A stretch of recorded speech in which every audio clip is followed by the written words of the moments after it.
Halo teman-teman, ketemu lagi di Wawan Kusdiawan Channel. Kali ini kita akan membahas materi tentang encapsulation.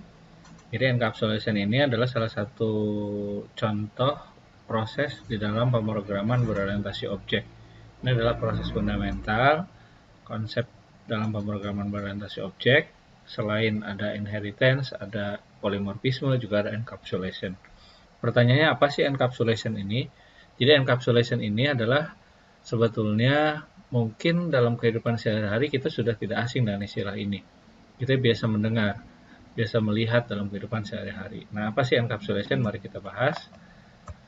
Latar belakang encapsulation di mana vendor perangkat lunak komputer itu biasanya merahasiakan source code produknya. User hanya diberitahu melalui manual cara menggunakan produknya tersebut. Jadi kalau dulu kita membuat aplikasi itu ada namanya executable file ya. Kita tinggal setup, tinggal menggunakan aplikasi itu, tapi source code-nya oleh programmer tidak diberikan. Programmer Java pun tidak perlu mengetahui bagaimana rinci source code dari modul antarmuka referensi API. Nah, begitu API ya, Application Programming Interface, API. Begitu pula ketika seorang programmer akan merancang sebuah aplikasi yang berbasis visual, dia menggunakan API yang ada di Java, mengambil button, mengambil label, dan seterusnya, tidak perlu tahu rinci bagaimana komponen itu dibuat, ya.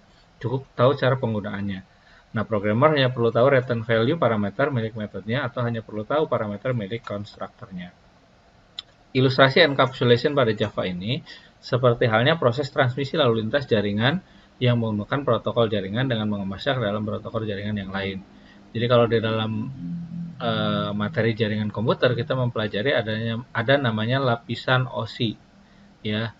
Ada presentasi, ada sesi, ada transport, ada network, dan sebagainya. Ada 7 lapisan ya. Jadi ketika kita akan mengirim data dari satu network ke network yang lain ya, dari satu host yang lain itu akan melalui lapisan OSI ini. Dia keluar melalui lapisan OSI, nanti diterima di lapisan OSI yang dituju, kemudian data itu akan dibuat menjadi utuh kembali.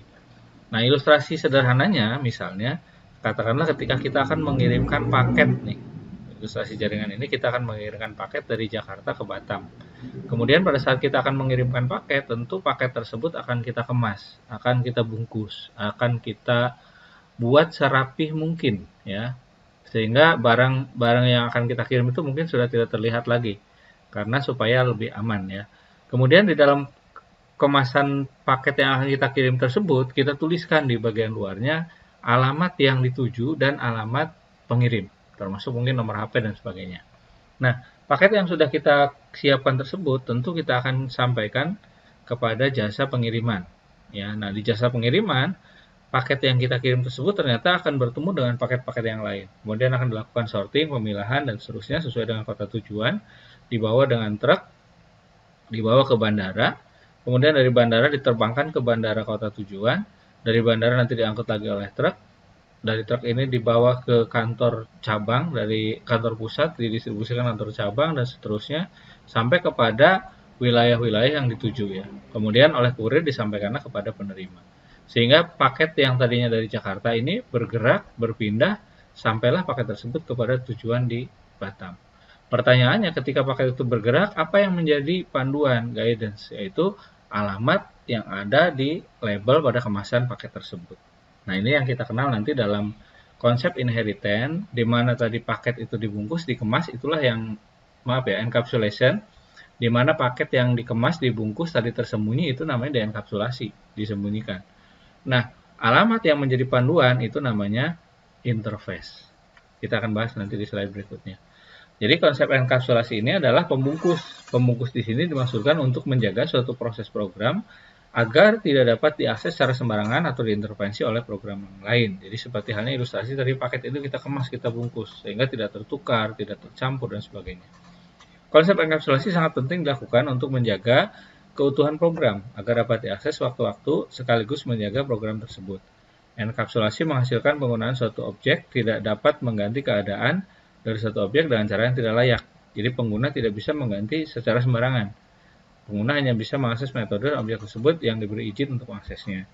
Konsep kerja dari enkapsulasi akan melindungi sebuah program dari akses atau intervensi dari program lain yang mempengaruhinya, sehingga dapat punya keutuhan program. yang telah dibuat dari konsep rencana yang sudah ditentukan di awal. Ilustrasi sederhana sebenarnya encapsulation ini dalam kehidupan sehari-hari kita mungkin terbiasa minum obat kapsul. Nah, pertanyaannya kenapa sih obat kapsul? Kenapa sih obat itu dikapsulkan? Mungkin Anda pernah membuka kapsul itu, merasakan serbuk yang ada di kapsul itu ternyata rasanya sangat pahit.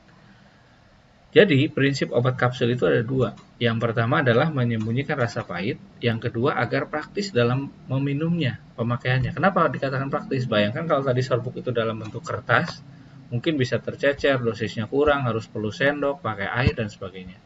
Tapi dengan kapsul, begitu praktis, langsung diminum. Kemudian rasa pahitnya juga akan tersembunyi. Nah, konsep inilah yang diadopsi dalam enkapsulasi di dalam pemrograman berorientasi objek. Jadi ada konsep penyembunyian. Apa yang disembunyikan di sini? Adalah yang disembunyikan yaitu informasi atau source code. Sehingga kita tidak perlu rumit. Kita tinggal menggunakan atau memakai mengaksesnya. Ya. Nah, apa yang disembunyikan tadi adalah informasi coding ya atau kodenya. Jadi ada dalam enkapsulasi itu ada namanya konsep information hiding. Information hiding adalah menyembunyikan atribut suatu objek dari objek yang lain. Enkapsulasi adalah menyembunyikan metode dari suatu objek dari objek yang lain. Atribut maupun metode disembunyikan dengan cara bagaimana? Dengan cara memberikan modifier private. Ya, jadi ada 3 akses modifier, nanti kita bahas, ada public, protected, dan ada private. Nah, ketika di set private, maka dia akan tersembunyi, tidak bisa diakses oleh yang lain. Metode dalam kelas yang sama yang memberikan nilai pada atribut private disebut dengan metode setter, sedangkan metode yang dalam kelas yang sama yang mengambil nilai dari atribut private disebut metode getter. Nah, ini ilustrasinya nih. Jadi kapsul ini adalah pembungkusnya, itu kita ilustrasikan dia sebagai kelas. Obat, serbuk, vitamin yang ada di dalam kapsul itu adalah yang disembunyikan, yaitu namanya metode dan variabel. Ya. Nah, dalam enkapsulasi itu tadi kita mengenal ada namanya interface. Ya, kita bahas dulu di sini nih. Apa sih interface itu? Enkapsulasi itu adalah suatu mekanisme menyembunyikan, memproteksi suatu proses dari kemungkinan interferensi penyalahgunaan dari luar sistem, sekaligus juga menyederhanakan penggunaan sistem sendiri. Jadi ada 2 tujuan enkapsulasi. Yang pertama adalah menyembunyikan, ya, menyembunyikan nih. Seperti tadi obat itu yang disembunyikan apa? Rasa pahitnya, obat kapsul ya. Yang kedua, menyederhanakan penggunaan itu sendiri. Tadi obat itu dikapsulkan untuk praktis meminumnya. Kenapa dienkapsulasi? Disembunyikan supaya tidak rumit gitu. Supaya tinggal mudah pakai. Nah, pertanyaannya ketika disembunyikan bagaimana aksesnya? Bagaimana kita bisa menembus? Bagaimana kita bisa menggunakan kalau disembunyikan? Ada namanya akses ke internal sistem diatur sedemikian rupa dengan seperangkat yang namanya interface. Jadi ada encapsulation, ada interface. Encapsulasi itu yang disembunyikannya, interface itu untuk pengaksesnya. Contoh di awal tadi ilustrasi paket. Paket yang kita kirim, kita kemas, kita bungkus, itu enkapsulasi.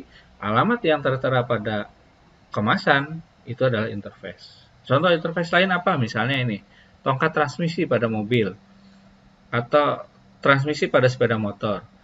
Si pengemudi sepeda motor ataupun mobil hanya cukup tahu bagaimana menggerakkan transmisi tersebut. Maka ketika transmisi itu digerakkan, akan terjadi perpindahan gigi transmisi di mobil ataupun sepeda motor. Nah, pergerakan tongkat transmisi ini kita katakan interface. Kenapa interface? Karena kita tidak perlu tahu rumit bagaimana proses perpindahan gigi transmisi. Nah, proses perpindahan gigi transmisi yang terjadi dalam mesin itulah yang namanya encapsulation. Begitu juga dengan contoh lain, misalnya remote pada AC atau remote televisi ya. Ini adalah interface untuk mengakses, untuk mengoperasikan televisi maupun AC gitu ya. Nah, ini adalah proses enkapsulasi.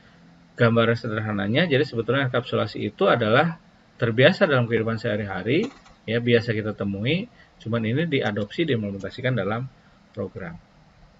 Demikian penjelasannya, nanti kita lanjut lagi di dalam sesi berikutnya. Terima kasih sudah menonton video ini, jangan lupa like, subscribe, and share.